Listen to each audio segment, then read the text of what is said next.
Selamat datang di konten Holiday. It's a good day. Selamat datang buat teman-teman semuanya, para penonton di luar sana. Apa kabar semuanya? Semoga baik-baik saja, sehat selalu, dan juga jangan lupa jaga kesehatan dan juga patuhi protokol kesehatan. Oke, di Holiday episode ketiga ini kita dengan konsep yang sama dan kita akan membahas tentang Paskah. Oke, bersama juga dengan Diakon Joko seperti biasa. Apa kabar Diakon? Baik, puji Tuhan, baik. Puji Tuhan. Nah, terakhir sudah sama Diakon Joko di episode kedua. Sekarang di episode ketiga kita akan membahas tentang Paskah. Oke, tanpa berlama-lama lagi. Nah, gini Diakon, sekarang kan kita sudah memasuki masa Paskah. Kemarin terakhir kita membahas tentang Prapaskah itu seputar pantang dan puasa, tentang bagaimana kita mengelola dan memiliki kebijaksanaan diri kita sendiri gitu kan ya. Nah, masa Paskah ini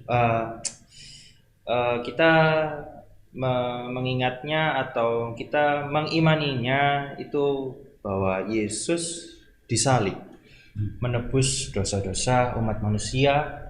Nah, dari sebenarnya kan untuk ya orang wafat gitu kan ya. Ada banyak kemungkinan cara bagaimana orang tersebut bisa wafat. Nah, namun dari sekian kemungkinan cara wafat yang bisa saja Allah pilihkan untuk Yesus. Mengapa Allah memilih cara disalib? Dan sebenarnya apa makna dari hal tersebut?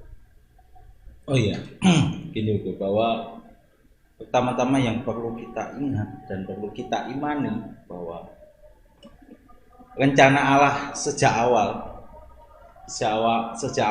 Allah menciptakan dunia ini, sejak awal Allah menciptakan manusia, rencananya cuma satu, yaitu keselamatan. Karena keselamatan itu adalah buah cinta Allah kepada manusia, buah cinta Allah kepada dunia. Dan Allah mengutus Yesus ke dunia ini untuk mewartakan kerajaan Allah, untuk mewartakan bahwa kerajaan Allah sudah dekat, bertobatlah dan sebagainya. Tapi rencana keselamatan Allah itu dimulai sejak pengutusan para nabi itu. Pengutusan para nabi menyampaikan firman Allah supaya manusia bertobat, supaya manusia semakin beribadah kepada Allah.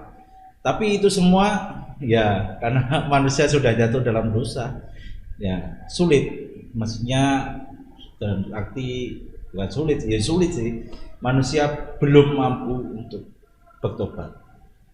Nah, tidak sempurna dan manusia masih jatuh dalam dosa. Akhirnya Allah mengutus putranya sendiri. Akhirnya dia Yesus sungguh Allah sungguh manusia. Ia datang ke dunia ini, mengosongkan dirinya, mengambil rupa seorang hamba. Jadi maupun dia Allah, dia mengosongkan dirinya. Dan tujuannya apa? Yaitu keselamatan manusia. Terus mengapa Allah menghendaki Yesus disalib? Karena salib itu pada waktu itu, zaman itu di wilayah Israel dan sebagainya, Israel karena juga dijajah oleh bangsa Romawi, salib itu menjadi hukuman paling kecil.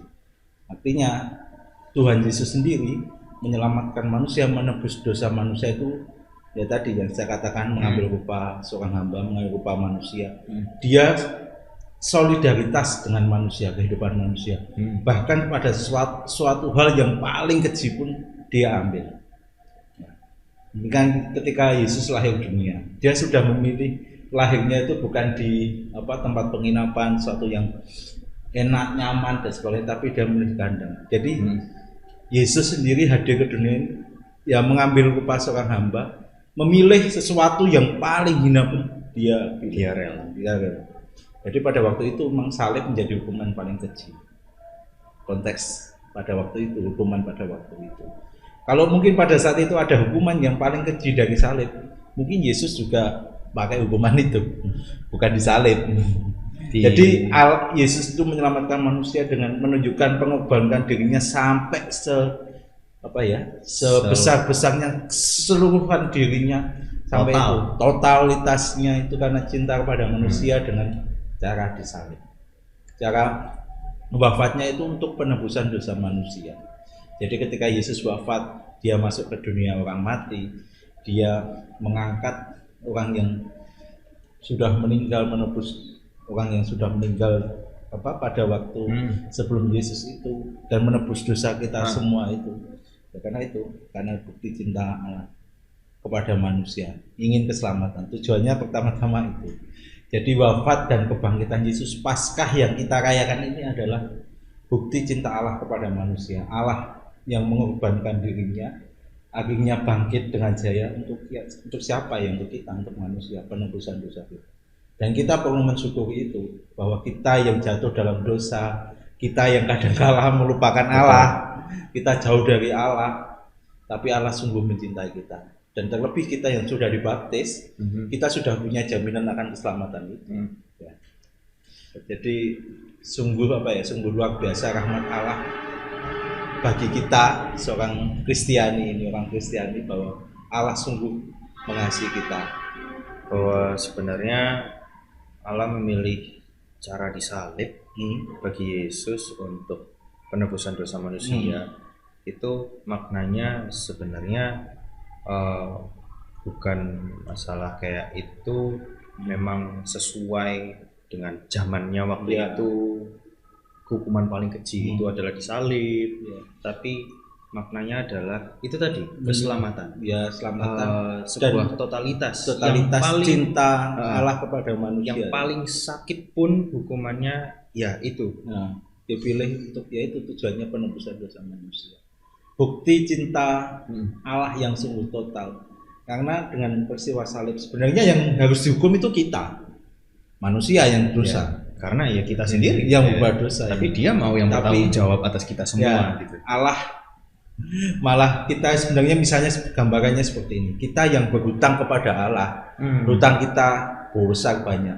Tapi kita hutang kepada Allah. Tapi Allah sendiri yang kita hutangi, yang Allah yang menebus hutang kita, yang tak terhingga dosanya besarnya itu, sehingga yaitu dengan cara salib itu menunjukkan pengorbanan Tuhan Yesus yang sungguh luar biasa, pengorbanan Tuhan Yesus yang totalitas, tidak hanya wafat tapi bangkit. Itu iman kita itu, iman kita adalah iman Paskah. Itu juga yang diwaktakan oleh para rasul. Setelah para rasul menerima karunia Roh Kudus pada Pentakosta, yang diwaktakan para rasul kepada seluruh bangsa, tidak hanya bagi orang Yahudi, tapi itulah wakta misteri Paskah itu, iman Paskah itu, bahwa Yesus sungguh wafat dan Yesus sungguh bangkit. Itu yang diwaktakan dan yang kita imani, terutama dalam perayaan Ekaristi. Kita merayakan itu, kita merayakan Ekaristi, kita merayakan Paskah, merayakan cinta Yesus kepada manusia, penebusan Tuhan Yesus kepada manusia. Oke, menarik sekali. Ya. Dari tadi kita bahas tentang proses penyaliban Yesus gitu. Nah, secara alur kisah sengsara dan wafat Yesus dan hingga wafatnya Yesus itu kan salah satunya itu dimulai dengan sosok murid Yesus yang bernama Yudas. Nah, Yudas ini kan dia berkhianat dengan ibaratnya memberitahu ya lokasi Yesus dan akhirnya diberi imbalan uang, diberi imbalan lah ya intinya. Nah, apakah berarti kan dengan adanya Yudas sebenarnya Yudas berkhianat itu rencana Allah yang terjadi sesuai seperti apa yang telah dituliskan ya kayak biasanya kita tahu di kitab suci tertulis gitu kan ya.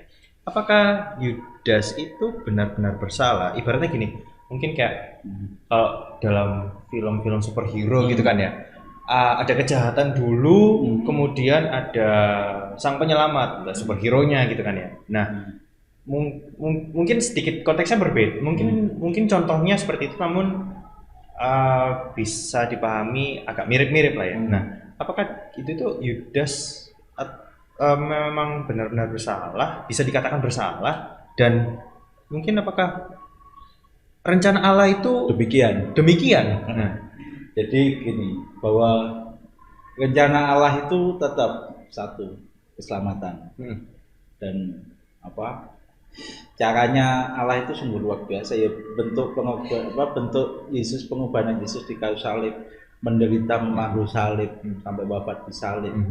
Itu memang menjadi cara Allah untuk menebus dosa manusia. Lalu seperti ini gambarannya, bahwa entah ada Yudas atau tidak, rencana keselamatan Allah itu pasti terjadi.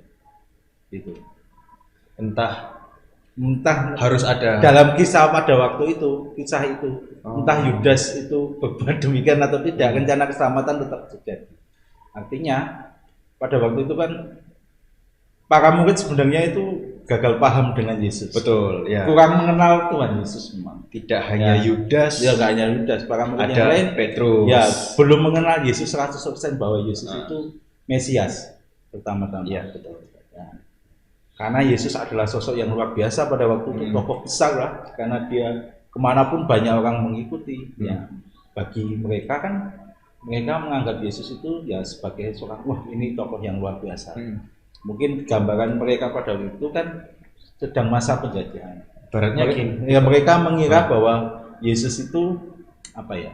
Yesus itu ya seorang yang pasti ini yang membawa kemerdekaan bagi bangsa Israel. Ada yang mungkin kayak menganggap, oh ini akan menggusur pemerintahan Romawi. Ada yang menganggap memang, oh iya memang dia adalah sang penyelamat nantinya yang soal politik soal politik. Ya, mereka gagal paham, akhirnya ya mungkin para murid juga demikian, mengira dengan banyaknya ini dengan banyaknya asumsi, banyaknya wah Yesus pasti nggak mungkin dengan. Tapi ternyata ya ini kembali lagi soal apakah Yudas bersalah. Betul. Nah, bisa dikatakan bahwa pada waktu itu ketika Yesus mulai ya ditangkap dan sebagainya, para murid kan kocak-kacir semua. Betul. Dan banyak para murid yang lari dari Yesus, meninggalkan Yesus. Yesus berjalan sendirian memanggil salib. Petrus pun juga istilahnya menyangkal selama 3 kali. Ya, para murid tidak tahu kabur kemana. Padahal yang setiap hari bersama-sama dengan Yesus adalah mereka. Ya. Dan mereka juga dihidupi oleh Yesus. Makan bersama Yesus, tapi lari dari Tuhan Yesus. Tidak mau ikut ambil bagian dalam memanggul salib Yesus. Ya. Meninggalkan Yesus sendirian. Jadi itu kalau bersalah, ya bersalah, dosa. Dan para murid sama, mereka berdosa. Tapi yang membedakan Yudas dengan yang lain adalah kalau para murid yang lain mau bertobat, mau sadar dan mengikuti Yesus kembali, bahkan menjadi ya tadi rasul dan pergi kemana seluruh bangsa ini untuk mewartakan Yesus wafat dan bangkitnya. Tapi Yudas itu beda. Yudas bunuh diri. Itu yang membedakan. Dia tidak sampai pada pertobatan. Artinya bahwa dia menolak Allah. Bunuh diri sama juga dia menolak Allah, menolak kasih Allah. Beda dengan Petrus, meskipun dia menyangkal, pada akhirnya dia juga sadar dan dia menjadi mohon ampun. Ya, akhirnya Petrus juga menjadi rasul yang luar biasa dan juga menjadi paus pertama. Betul. Menjadi batu penjuru gereja. Ya. Itu yang terjadi bahwa kalau Yudas bertobat ya ceritanya beda. Tapi Yudas sendiri setelah melakukan itu dia kan bunuh diri. Ceritanya seperti itu di kitab suci. Tapi dengan Yudas bunuh diri itu kan kehendak pribadinya dia. Ya, kehendak pribadinya. Ibaratnya kehendak Allah adalah keselamatan. Meskipun Yudas berkhianat, tapi kalau misalnya setelah dia berkhianat itu dia bertobat, ya kembali percaya. Karena kasih Allah sungguh luar biasa. Tapi karena sudah kejadian, kelewat gitu ibaratnya. Berarti ya dia menolak. Keselamatan Allah itu masih tetap ada atau untuk Yudas maksudnya? Kepada Yudas. Atau ya, mungkin misalkan gini bagi kita lah ya bagi umat bagi manusia gitu lah ya, yang ibaratnya habis berdosa, habis berbuat kesalahan dan kemudian tidak cepat-cepat atau tidak memiliki rasa bersalah dan kemudian mendekat ke Tuhan, terus kemudian melakukan segala macam hal penitensi gitulah ya. Nah, itu keselamatan itu bagaimana dari Allah? Ya, intinya Allah itu, rencana Allah keselamatan itu kepada semua orang. Tinggal bagaimana orang itu menanggapi karya keselamatan itu. Oke. Sama juga artinya bahwa karya keselamatan Allah itu juga kepada para rasul yang pada saat itu meninggalkan Yesus sendirian. Ya. karena mereka bertobat, bahkan mereka menjadi rasul yang luar biasa, Betul. menjadi istilahnya Inilah ya penyebar lah ya. ya pondasi gereja, Pondasi. berdirinya gereja. Ya mereka karya keselamatan terjadi karena mereka tanggapan mereka atas karya keselamatan itu menjadi rasul, mewartakan Yesus. Tapi Yudas sendiri karena Iya, dia iya. berdosa, dia dengan bunuh diri itu sama juga menolak kasih Allah. Allah mengasihi dia, tapi dia menolak dengan cara bunuh diri. Dia nggak mau bertobat gitu. Tapi kalau saya nonton film apa ya, ya film itulah ya, kayaknya ada adegan di mana Yudas sebelum bunuh diri itu digoda iblis. Nah, itu kan juga Ya. apa namanya, eh, kayak kebawa rasa bersalah. Ya, Kemudian, yaitu sama juga ketika orang berdosa, Heeh. pasti kalau dia setelah melakukan sesuatu pasti ada perasaan bersalah dan sebagainya. Itu sesuatu tapi yang tergantung bagaimana sesuatu orang yang itu setelah itu bisa melawan gitu. ya tindakan setelah dia bersalah itu apa? Bertobatkah atau cuma berhenti Yesus bersalah Ya terus wis. mengulangi lagi, bahkan seperti yang dilakukan Yudas bunuh diri itu? Ya. Artinya dengan bunuh diri sebenarnya Yudas menolak kasih Allah, nah, menolak keselamatan Allah itu sendiri. Menarik. Ya. Oke. Jadi yang membedakan Yudas dengan para rasul itu sama, mereka juga para rasul juga katanya berbuat dosa dengan Yesus, meninggalkan Yesus, ada bahkan yang menyangkal, terus Thomas tidak percaya bahwa Yesus sungguh bangkit, ya. Tapi mereka para rasul yang lain itu bertobat. Pertobatannya ditunjukkan dengan mewartakan Yesus, mewartakan misteri Paskah Tuhan Yesus, wafat dan kebangkitannya. Oke, menarik. Ya. Pertanyaan terakhir nih dia. Ya. Nah, ya biasa di terakhir kita kembalikan lagi ke anak muda, ke ya sebagai anak muda, apa yang bisa kita teladani dari Tuhan Yesus. sosok Yesus sendiri? Sosok Yesus dan peristiwa Paskah Yesus ya. Ya, oh ya betul, boleh boleh. Yang perlu kita teladani ya teman-teman, bahwa Tuhan Yesus itu menunjukkan kerendahan hati yang sungguh luar biasa, serendah-rendahnya. Dan apa ya, pengorbanannya, cintanya itu sungguh total kepada manusia. Bahkan dengan cara yang paling menderita pun dia pilih. Dia memilih bukan karena kehendaknya, dia mengikuti kehendak Bapaknya. Itu mungkin yang terjadi dalam hidup kita itu cinta kita pada Allah, cinta kita kepada sesama itu masih setengah-setengah. Masih kayak ini, Ya. treat apa ya? Kayak masih saya Ya. saya mencintai kamu, kamu harus mencintai balik. Ya. Tapi sebenarnya Ya. ya enggak kayak gitu. Enggak seperti itu, yang total ya sudah. Jadi kita belajar dari Tuhan Yesus sendiri, misteri Paskah Tuhan Yesus sungguh apa ya, sungguh menunjukkan cinta yang luar biasa kepada kita. Maka dari itu kita pun diundang untuk ya sama, menunjukkan cinta, menunjukkan pengorbanan kita kepada Tuhan yang sungguh luar biasa. Misalnya dengan kita semakin rajin berdoa, semakin dekat kepada Allah, mau mengikuti Ekaristi.